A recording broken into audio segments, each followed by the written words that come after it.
friends, Dr. Motley here with the Ancient Health Podcast, and today we're going to talk about histamine, allergies, liver function, and then we're going to wrap it up talking about the foods that we may consume on a daily basis that has high histamine content. So first of all, what is histamine? Histamine is a neurochemical. It's a chemical produced by our cells in our body that actually acts as a cell mediator. It actually calls other cells in to help handle a problem, especially when you're handling bacteria or parasites. When your body has an infection, your body uses certain types of cells to actually call in other cells to help clean up an issue. So histamine is often associated with high allergic response.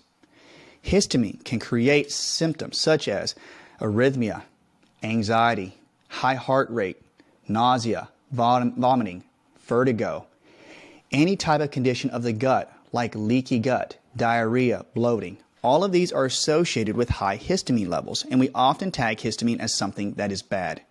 But the problem is histamine is not broken down specifically in a proper way, but what is creating the high histamine response? And that is the question. Why do you have high histamine anytime you go get a blood test? So that is often related to the liver. So we often take those minerals, those vitamins that help reduce histamine. Why? For some reason, your body is calling for more histamine. And when you do research, you find out that there are certain types of cells that actually produce histamine. Now, these are called mast cells. One type of cell that creates histamine. They also release cytokines and certain types of granules that actually help with pulling in those other cells. Heparin is another form that the mast cell produces. So let's put it this way. If you have high amounts of bacteria, parasites, or even a viral infection in a certain area, your mast cells, which are hanging around your lymph nodes, your arteries, your connective tissue, your lungs, anywhere that there could be high content of any type of infection, your body's prepared with the mast cell to release the histamine and the cytokines, which are a form of antibody, and they are there to help what? Call in for help. We want other white blood cells to come in and help eat up the infection. We want red blood cells to bring in nutrients to help heal the area. So we have the mast cells producing the histamine because there's an infection or a problem in the area. Mast cells are a form of white blood cells. It's all about immune and defense. So if you have a high histamine content in your body, you first have to examine if you've ever had a chronic infection in the past. Have you had chronic strep? Have you had chronic staph infection? Have you ever had Epstein-Barr infection in the body or a chronic viral infection such as a herpes-type virus? If you've had that when you're young and when you're present, or if you have a marker in your blood, those can be good indications that the body has called the mast cells in to actually release histamine to help fight off the infection. But what does that do to the body? It allows histamines to stay in high amounts in the blood. And now when you go out into your regular morning, especially in the springtime, and you encounter what? Pollen, new mold, the wind from another area of the country bringing in some form of flower pollen, you breathe it in and you start to have a histamine reaction. So you have these histamine reactions going on in the body. You start to become allergic to everything. Everything you start to breathe in, even everything you start to eat. Because now the histamine is calling in your other white blood cells to come and tag these foreign objects in the body, making them enemies. And what did your brain and your neurology do? It takes note. Even your lymph nodes, they take note of what is tagged as an enemy. So you get into a chronic inflammatory state. And that's why you have high histamine, high allergic responses, and you can actually lead into a mast cell activation syndrome. These are just a few aspects of histamine. I know that many allergists and immunologists have many different types of views about how mast cell works and how these cell mediators work. So please keep doing research, but I want to give you some of the nuts and bolts. So when we talk about the histamine and liver function, I want you to know that your genetics have a lot to do with how your body breaks down histamine. Many individuals talk about getting down to the core. They talk about getting down to the root cause. And what we're talking about is your genetics. Why would you even respond to histamine? Or why would you not even break down histamine properly? So remember, number one, There could be an infection present. Even heavy medical literature and huge medical hospitals and clinical research says that parasites and bacteria are some of the highest causes for your histamine to be released. So with parasites or bacteria, you could think about parasites being in your water, like protozoa bacteria, which is often found in city water sources, in your fruits and vegetables, in your water sources like lakes and rivers. Then you have bacteria, E. coli, H. pylori, salmonella, things you get in your food sources, even strep and staph. Now, this is not to sound scary or negative. It's just the reality that there are different types of infections that can overgrow in the body, and your body will produce the histamine in response. So, how does the liver respond? Well, the liver is there to do a few simple, well, not simple, but basically a few actions. They help you with detoxification. The liver helps you detoxify with phase 1 and phase 2 detox. It also helps you rebuild ligaments and body tissue through DNA and RNA and connective tissue rebuilding. And it helps you with immune function. It helps you absorb vitamin D. This is just a few things that the liver does. There's a process that's called methylation. The liver is actively trying to get the folate out of your diet. This is methylation. And hopefully I say it in a very good nutshell. But methylation is when your body tries to take B9, which is folate, and it breaks the folate down to a usable form. So you hear about folate or folic acid that's in what? Orange juice, leafy greens. Your body breaks that down and then uses that form of the breakdown, like folinic acid, and actually helps you with B12 processing. So B12 can be found in your proteins. It can be found in certain food sources, certain leafy greens. So you take the B12 and you break it down. B9 helps B12 break down properly, and you create a substance called methionine. And methionine is a methyl donor. CH3, carbon and 3 hydrogens. And that methionine is eventually created into SAMe. So here's a process. SAMe is a substance that's a methyl donor. You need carbon and hydrogen to help you with all your genetic processes. Literally, the carbon and hydrogen will actually touch into and actually attach to certain parts of your chromosomes to help you with certain processes. Literally attach to the chromosome and these small strings that reach off of the chromosomes called telomeres. So you have a methyl donor, SAMe. Have you heard of that? It's a methyl group donor, and it has high amounts in individuals that are usually more healthy.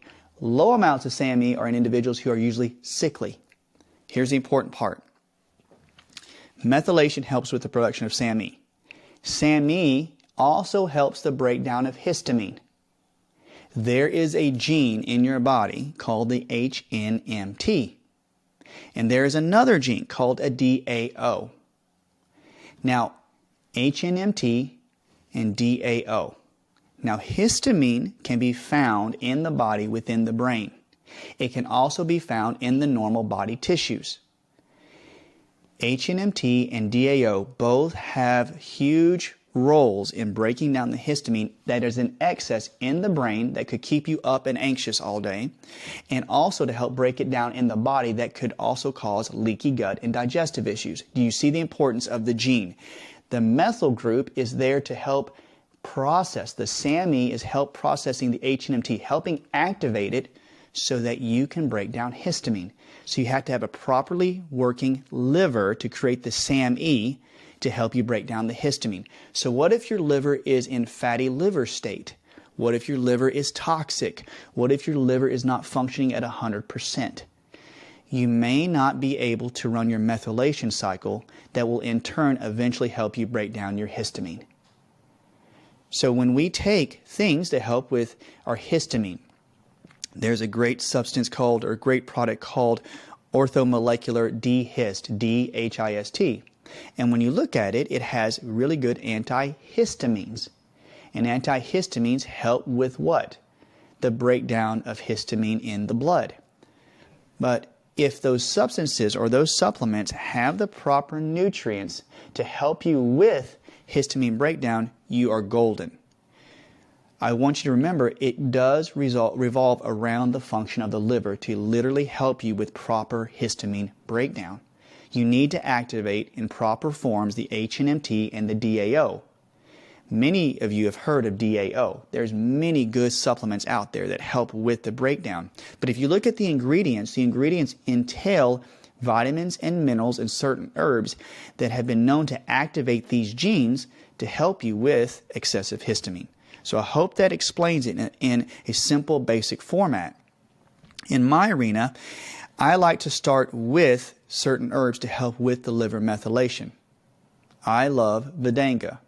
Vidanga is a really good Ayurvedic herb that helps not only with parasitic infections, but it's been known to help with homocysteine and methylation pathways. And I love to use Schisandra. Schisandra is a really good berry that has been known to help with glutathione production. When your Schisandra is in your liver, it helps with proper antioxidant glutathione production and cleans out the liver gently. I love Schisandra. I do love the Vidanga. And I like to use a substance called Chinese coptis. Even though it's an antimicrobial, I find that these three, you don't have to take all these three at once, but these have been shown to help with liver and gallbladder function. So I want to help my patients in the office start to gently cleanse the liver. I think that there are many good herbs. I want to give you a basic format, but another one that we often hear about is milk thistle. That's a really good liver cleanser. But when you find the herb that works for you, you want it to nourish the liver. This will free up space within the liver to actually help run its regular processes. But I do want you to understand that phase 1 and phase 2 detoxification in the liver has to do with proper amounts of certain vitamins and minerals. Now you can write this down, but I want you to know that you can look at certain histamine supplements that actually help with breaking it down. So you don't have to get too exhaustive. There's a really good one out there called Histamine Scavenger. It's a good supplement. Remember, I'm not promoting them. I've just seen it work really well with my patients. But B1, B2, B6, the proper form of B12, which helps with methylation. I love Schisandra berry, and I find that the minerals such as magnesium, zinc, and forms of molybdenum, a good chelated form of molybdenum, helps with phase 1 and phase 2. These are just a few, but some of the basics that I've seen work really well. And let's not forget iodine. Now, if you have a thyroid issue, ask your primary care physician about this, but iodine also helps with the whole process because it helps turn on the energy within certain cycles to accentuate the methylation cycle. Not only do these help the methylation cycle, they help the Krebs cycle to help you produce energy. So please look into these types of minerals and vitamins because they are vital for your basic functions in everyday life. Do I take a form of them every day? Yes. Will I have to take them the rest of my life? Probably so, if I don't get them in my food sources. Food is medicine. If you eat really good leafy greens, if you eat foods that are high and rich in vitamin B, minerals, and vitamins that such as vitamin D and C, you're going to be able to what? Build a good stamina in the body so you don't have to take many supplements. I want you to know that they help with your methylation. That's how basic minerals and vitamins are used to help with the processing in the liver and the genetics. Then you start to see that you won't need substances like SAMe. Many people have to take SAMe straight because they don't have enough methyl donors because their livers are what? Congested and sick. So check into Histamine Scavenger. Check into these vitamins and minerals. Look into supplements that help with methylation. And you'll start to see when you help your liver methylate, what happens to your histamine levels? They start to go down. What happens to your anxiety? Reduces your heart palpitations. And also you'll start to see your digestive systems start to work better. Now, if you ever take a supplement and it makes your symptoms worse, you need to discontinue. Because you don't want to take anything that makes you over-methylate. So, there are 3 rules. You want a good supplement to help you with better bowel movements, better sleep, and sustained energy. If a supplement makes you go in the opposite direction, then you need to discontinue it. So we're working on the liver. In Chinese medicine, we also say emotionally, you need to work on anger. If there's anger in your body, if there's resentment and frustration, one of the biggest things that we often forget is that in our lives, if we ever feel that our territory if our identity, if something is taken away from us, we get into a defensive mode. Our time, our care, our love, our money, if those are taken away from you, it has been shown neurologically to have an effect with the gallbladder and liver, which are paired organs. If this is the case, then the liver and gallbladder can actually swell up. And this can cause a dysfunction within the methylation. Recognizing and understanding that there could be some form of loss or territory being taken away that can build up anger, frustration, or resentment can do what to the methylation cycle? It can disrupt your methylation cycle, which makes your body have what? Dirty blood. It will do what to your histamine levels? Screw them up. Make them stay in high amounts. Yes, psychological, emotional problems can affect the liver and gallbladder function. This is just one aspect of the liver. But that's why I ask individuals, if you have hidden resentment or frustration, please look into the work of emotional techniques or neurological techniques to help alleviate that, such as neurofeedback. Neurofeedback, lens therapy. There's many forms of neurofeedback. It helps with balancing the brain connection to the organs. And also EFT tapping. Many individuals think that that's unusual, but really it's about tapping the acupuncture points to bring balance to the whole electrical system to allow your organs to process the emotions properly. It will help free up neurological space. These are just as important as looking into Schisandra or milk thistle or any of the supplements I just mentioned. So when we're talking about emotions, resentment, and frustration, please review that and see if there's any in your past or history, or if your family line has it, because can the emotions break down and come into the genetic line? Yes, it can. I also like to use certain herbs as a general allergic response remedy kit at home. Now, I'm not saying take all of these. I'm saying these are the ones I find work well, and I want you to research them. Camu, C-A-M-U. These can be found on Supreme Nutrition Products website. Camu Supreme is a good anti-allergic berry. And it also helps with high vitamin C. It helps with vitamin C. It's not had the highest amount of vitamin C, but it does have a form of vitamin C in there that helps with immune function. Also morinda, which is known as noni. Elderberry. Elderberry is such a great antiviral, but it also helps with immune function. Elderberry, morinda, and camu. And one of the last ones I really like is going to be reishi. Sorry, almost slipped my mind. Reishi Supreme. It's a great mushroom that helps with allergic responses. So these are 4 that I find that if you have chronic allergies, choose one of them and find out if it helps with your allergies. I've seen it do wonders, especially the reishi. I also throw in one that I use. It's called MyCommunity, Immune Support by Host Defense. Host Defense is the company, and it is a multi-mushroom that has reishi, shiitake, lion's mane, cordyceps. It's such good immune builders, and it helps with brain function. So this in itself, I've found that they help with your overall histamine response. And the last thing I want to talk about is certain types of food that contain high amounts of histamine. Now, when I talk about this, remember, I'm not saying if you eat them, you're doing anything bad.